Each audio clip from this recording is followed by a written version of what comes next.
E aí pessoal, tá a começar mais um vídeo. No vídeo de hoje vamos ver aqui a construção de Itaipu. Acho que é uma hidroelétrica, né? Então vamos ver aqui a história das estruturas, né? Da construção dessa hidroelétrica. Vamos ver. Sem muita... A maior geradora de energia do mundo, considerada a maior... A maior do mundo? Eu achei que fosse falar a maior das Américas. Mas a maior do mundo... E tá no Brasil? Eu nem sabia disso. obra já executada no Brasil e é envolvida em diversos Yeah. conflitos e polêmicas históricas. No vídeo de hoje, vamos falar da usina hidrelétrica de Itaipu. Então já deixa o like aí no vídeo e se inscreve se ainda não for inscrito. Só a quantidade de água por metros cúbicos que sai pela comporta já dá para ver que é uma hidroelétrica muito grande. Ser a maior obra da série História das Estruturas até agora.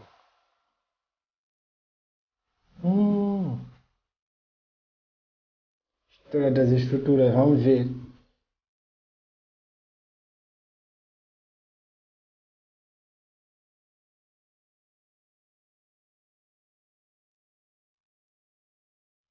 Canal da Engenharia. E todos os vídeos atrás desse vídeo estão reservados ao canal da Engenharia. O link desse vídeo original vocês vão ver aí na descrição.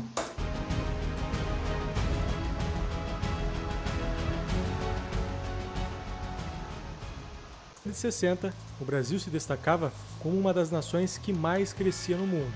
Com o aumento da indústria nacional e uma mão de obra relativamente barata, fez crescer o interesse internacional no país. E com todo esse desenvolvimento, veio o aumento... Olha só esses caras, chamam de o quê?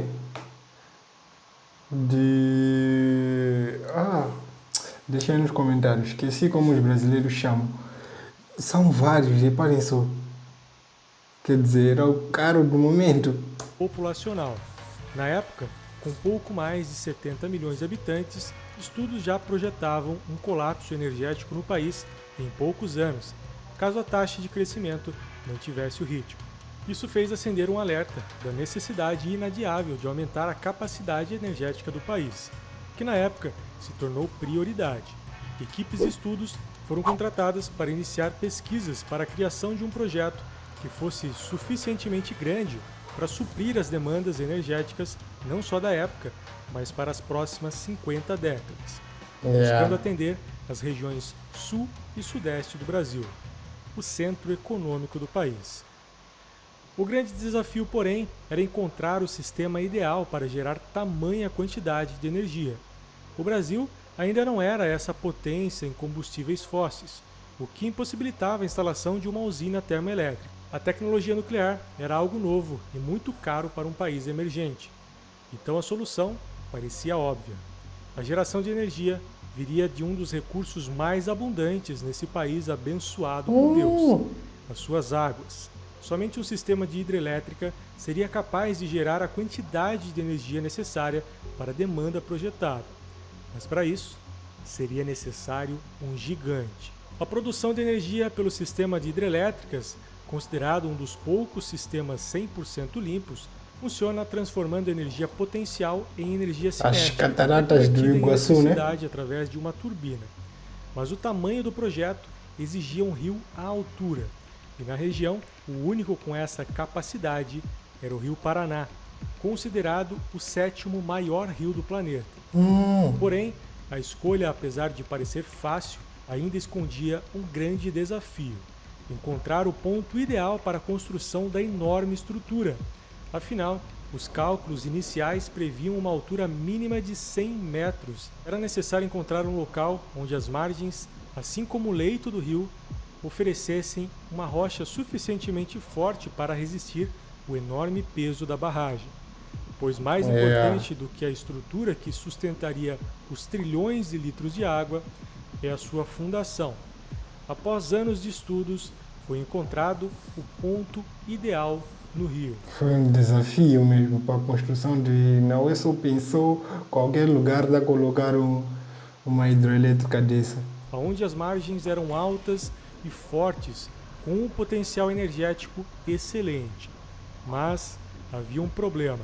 Esse ponto ficava exatamente na fronteira entre um antigo inimigo do Brasil, o Paraguai. Paraguai. Brasil e Paraguai por muitos anos tiveram uma relação muito sensível, isso desde o final da conhecida como Guerra do Paraguai, que aconteceu entre Paraguai e a Tríplice Aliança, composta por Brasil, Argentina e Uruguai. A guerra teve início no ano de 1864, quando o Paraguai invadiu o sul do Brasil numa ambiciosa intenção de expansão territorial. Chamado pelo governo da época como o Grande Paraguai, a guerra durou pouco menos de 6 anos e eliminou quase metade do povo paraguaio, o que é considerado até hoje como o maior conflito bélico da América do Sul. Mas os tempos eram outros, e uma aliança com o Brasil se mostrava muito promissora para ser desperdiçada com desentendimentos passados. Afinal, o Paraguai seria o maior beneficiado, pois não teria que investir um só centavo, mas teria direito a 50% de toda a energia gerada. Era um acordo bom demais para ser ignorado. Muito bom. Foi então que, em 1973, foi assinado o Tratado de Itaipu. Cara, eles teriam parte de 50% da energia e não tirariam nenhum centavo. Isso é muito bom. Eu nunca vi uma proposta melhor que essa. 2 países, iniciando uma parceria histórica. O nome de Itaipu veio de uma ilha que existia no ponto da construção da usina, que ficava submersa boa parte do ano. Em Tupi, Itaipu significa pedra que canta. Para o estudo de viabilidade, um consórcio foi formado por 2 empresas italianas, a PNC e a Eletroconsult. Já a construção ficou a cargo da construtora Andrade Gutierrez. A obra foi financiada pelo governo brasileiro e por dezenas de empresas e bancos estrangeiros. As obras começaram efetivamente em 1975, com as escavações do canal de desvio 1975, no ano da independência de Moçambique. do Rio Paraná.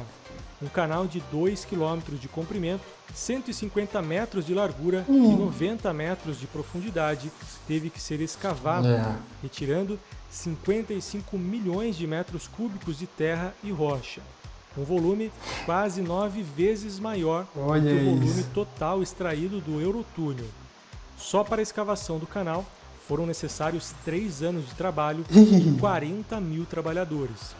Uma obra que alterou completamente a rotina e densidade populacional de cidades inteiras, como a cidade de Foz do Iguaçu, que do dia para a noite saltou de 20 mil habitantes para mais de 100 mil, demandando a criação de toda uma infraestrutura, como criação de escolas, hospitais e praticamente um centro fabril para produzir todas as refeições dos profissionais que atuavam na obra da usina. Vocês viram o tamanho do lugar? Todo esse progresso teria um preço. Afinal, a barragem alagaria uma área equivalente à cidade de Salvador, colocando-a abaixo de 100 metros de água. Milhares de famílias perderiam suas casas, além de toda a fauna da região, que seria afetada diretamente. Um trabalho ambiental e social de escalas nunca antes vista precisaria ser feito. Enquanto as escavações do canal de desvio aconteciam, equipes faziam os registros de todas as famílias e suas posses para que pudessem entrar no programa de indenizações da usina, a maior avaliação imobiliária da história do país. Foram necessários 4 anos para realizar o levantamento. Algumas famílias receberam indenizações em dinheiro e outras foram pagas com terras equivalentes a um custo de $500 milhão na época. Além disso, o levantamento de todas as espécies de animais da região também foi feito, fazendo um resgate do maior número possível de animais antes do início efetivo da construção da usina. Em outubro de 1978, chegava a hora de desviar o gigante. As enormes barragens de concreto e pedra que foram construídas junto ao canal agora viriam abaixo com 58 toneladas de explosivos, para permitir a inundação e o desvio do rio Paraná pelo canal. Agora o rio corria numa bifurcação, mas um grande volume ainda corria aonde seria construída a usina. O trabalho de desvio precisou ainda contar com a construção de ensecadeiras de pedras, com mais de 90 metros de altura, para desviar o curso total do rio. Yeah. Agora o caminho estava liberado para a construção da seção central da barragem. De acordo com o projeto, para extrair o maior potencial energético, era necessário uma queda de pelo menos 100 metros. Porém, o leito natural do rio tinha apenas 50 metros de profundidade. Para compensar essa diferença de altura, a barragem precisaria crescer em altura e, consequentemente, em comprimento. Por isso, se estenderia por mais 7.900 metros, se tornando a mais longa barragem da época no planeta.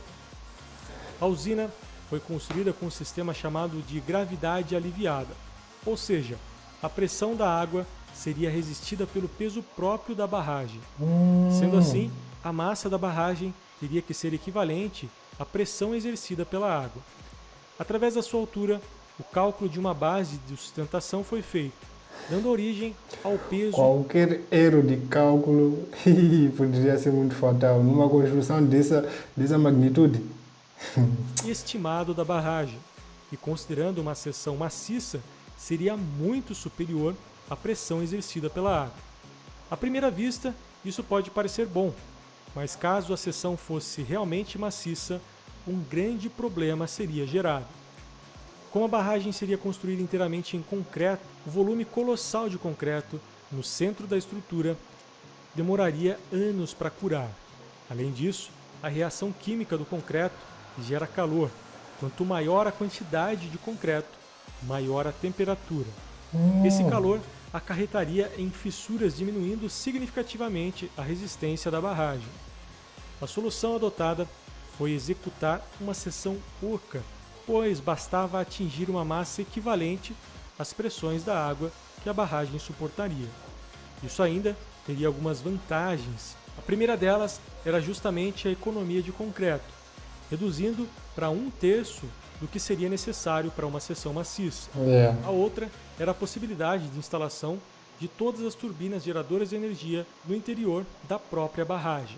A barragem é composta por 3 seções, a seção central e as 2 margens, cada uma delas com suas diferenças. Afinal, os métodos executivos não foram os mesmos.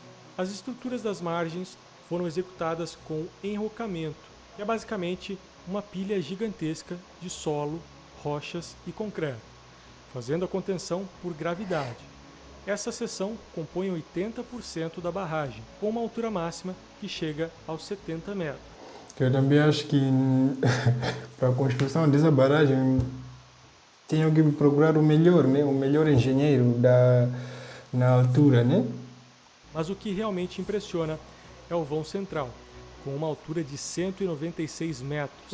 É mais do que 5 vezes a altura do Cristo Redentor. Sua construção começou logo após o desvio do rio.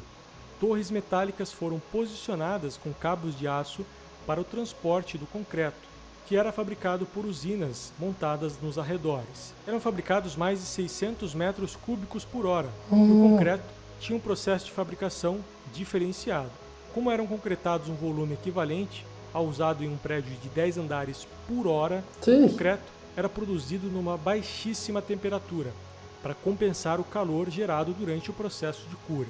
Para isso, foram construídas 2 fábricas de gelo que fabricavam toneladas de pedras de gelo e água gelada por dia, para serem misturadas ao concreto, para que chegassem no ponto da concretagem com uma temperatura máxima de 7 graus Celsius. A demanda adicional de cimento era tão grande que as empresas brasileiras e paraguaias não tinham a capacidade de atender a obra, sendo necessário construir 2 moinhos de clinker para que o cimento fosse fabricado no próprio canteiro de obras. Foram utilizados 12,7 milhões de metros cúbicos de concreto, o que daria para construir 22 pontes Rio-Niterói. Armadores trabalhavam em 2 turnos de 12 horas cada, 360 dias no ano, para montar o mar de aço exigido pela estrutura, que seria o suficiente para construir 380 torres Eiffel. Em 1979, logo abaixo da barragem principal, uma camada de solo ruim foi encontrada. A camada chamada de solo podre poderia pôr em risco a segurança da barragem, poderia romper caso a sua fundação não suportasse seus 61 milhões de toneladas. O problema tinha que ser resolvido. A solução foi escavar esse solo através de um túnel e substituir o solo ruim por concreto de alta resistência. Numa das operações mais complexas de toda a obra, que adicionou meses de trabalho a um custo de 20 milhões de dólares. Após 4 anos para a construção das barragens, em 1982, os portões do canal de desvio foram fechados. Não sei quantos trabalhadores trabalharam nessa obra, mano. Vocês estão a ver o quão gigante. Olha só um carro, olha, né? Os carros comparados a um dos pilares. Meu Deus. 17 milhões de litros por segundo eram agora sustentados pela estrutura. Antes da completa inundação, uma operação se iniciava para resgatar o máximo de animais possível. Afinal, tudo o que eles conheciam, em pouco tempo, estaria abaixo de dezenas de metros de água. A operação foi considerada um sucesso na época, realocando mais de 36 mil animais de variadas espécies. Mas ainda assim, o impacto na fauna foi imenso. Infelizmente, milhares, se não milhões de animais morreram nos 700 quilômetros quadrados de florestas que foram perdidos. Além, é claro, das 145 pessoas que morreram durante a construção da usina. Foram necessários 14 dias para que a barragem alcançasse seu nível mais alto, alagando a região com mais de 100 metros de água. Por maior que seja a precisão dos cálculos e confiança na engenharia empregada, esses 14 dias... Olha só como é bonita essa barragem. Puxa. E realmente alagou um espaço muito grande. Alagou um espaço gigantesco. Dias de enorme tensão, pois anos de trabalho... Para um rio com esse tamanho aqui que está a mostrar aí, depois de alagar tudo isso aí, que realmente foi um espaço muito gigante. A estrutura foi monitorada durante todo o processo de inundação e se comportou completamente dentro do esperado, sendo comemorado por todos os profissionais envolvidos na construção. Mas, obviamente, que ao atingir o nível máximo, a barragem teria que escoar o volume excedente. 2 semanas após o fechamento das comportas do canal, o vertedouro foi liberado. Com meio quilômetro de comprimento, escoava um volume de água 40 vezes maior do que as cataratas do Iguaçu, se tornando a maior queda d'água do mundo feita pelo homem. A água do vertedouro era lançada com uma leve inclinação na ponta para que a energia da água fosse dissipada antes de cair, pois, do contrário, a força dela poderia gerar uma erosão grande o suficiente para desestabilizar a fundação da barragem. O trabalho ainda estava longe do fim, afinal, nenhum quilowatt de energia foi gerado. E, para isso, um verdadeiro esforço de guerra foi montado. As turbinas, que pesavam cerca de 300 toneladas, que eram fabricadas em São Paulo, precisaram ser transportadas até Itaipu. Porém, seu tamanho sem precedentes gerou diversos transtornos durante o seu trajeto, pois as rodovias não tinham largura o suficiente para comportar o equipamento. A viagem demorava 3 meses. As peças começaram a ser enviadas bem antes da finalização da usina.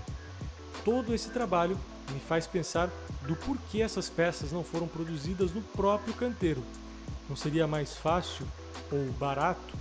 Mas enfim. Torres de energia tiveram que ser construídas para levar a energia gerada para as principais regiões do país, com fios suficientes para dar mais de uma volta no planeta. Em abril de 1991, após a instalação da 18ª turbina, de um total de 20, a Itaipu Binacional se torna a maior usina hidrelétrica do mundo, ultrapassando a usina de Guri, na Venezuela. No ano de 2000, aconteceu o maior apagão da história do Brasil, quando uma das torres de transmissão foi interrompida. Não conseguindo dar vazão à quantidade imensa de energia, houve uma sobrecarga de tensão, danificando o sistema da usina. Isso deixou claro que alguma coisa precisaria ser mudada. Afinal, milhões de pessoas são inteiramente dependentes de Itaipu, assim como serviços essenciais, como milhares de hospitais. Por isso, foram investidos 12 bilhões de dólares desde então para melhorar os sistemas de transmissão, instalando inclusive uma espécie de disjuntor gigante que desativa quando ocorre qualquer falha no sistema, evitando sobrecargas. Metade da energia gerada é destinada ao Brasil, com uma frequência de 60 Hz, e metade é destinada ao Paraguai. Porém, o Paraguai utiliza menos de 20% dessa energia. Sendo assim, o Brasil compra o excedente de volta, convertendo novamente em 60 Hz antes de introduzir novamente na rede brasileira. A última turbina geradora de Itaipu foi instalada no ano de 2007, totalizando 20 unidades, onde 18 funcionam continuamente, enquanto 2 param para manutenções. Um fato curioso, a Argentina estremeceu laços com o Brasil e Paraguai com a construção da usina, pois temia que em um possível conflito com um dos dois países, a retaliação pudesse vir com a abertura completa das comportas, inundando a capital do país, Buenos Aires. Por isso, em 19 de outubro de 1979, o Acordo da Tripartite foi estabelecido, criando regras claras quanto ao uso das águas do Rio Paraná, também chamado de Rio da Prata na Argentina, assim como os níveis máximos para evitar qualquer desentendimento entre as nações. Custando 16 bilhões de dólares, a dívida da sua construção está próxima de ser quitada. Em 2023, a usina pertencerá única e exclusivamente aos dois países. A obra mais imponente hoje em território nacional, que abastece com energia elétrica milhões de pessoas em todo o país e faz inveja a países de primeiro mundo. Esse foi o vídeo de hoje. Se você gostou, deixa o like e se inscreve se ainda não for inscrito. E não esquece de deixar o seu comentário do que você achou dessa incrível obra de engenharia. Então é isso. E realmente alugou um espaço muito grande. Olhem só, depois da barragem, né? Depois da barragem e antes da barragem, o espaço que alagou é realmente um espaço gigante. Até o próximo vídeo da história das estruturas.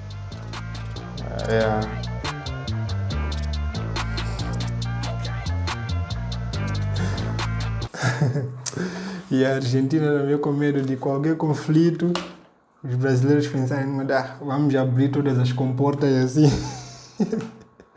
Vou alagar, que golpe baixo. Alagar toda a capital de Buenos Aires. Mano, foi um vídeo meu. Realmente a engenharia é algo muito fascinante. Eu também vi na construção da Basílica, da Aparecida. Cara, o jeito que constroem, sinceramente, é insano.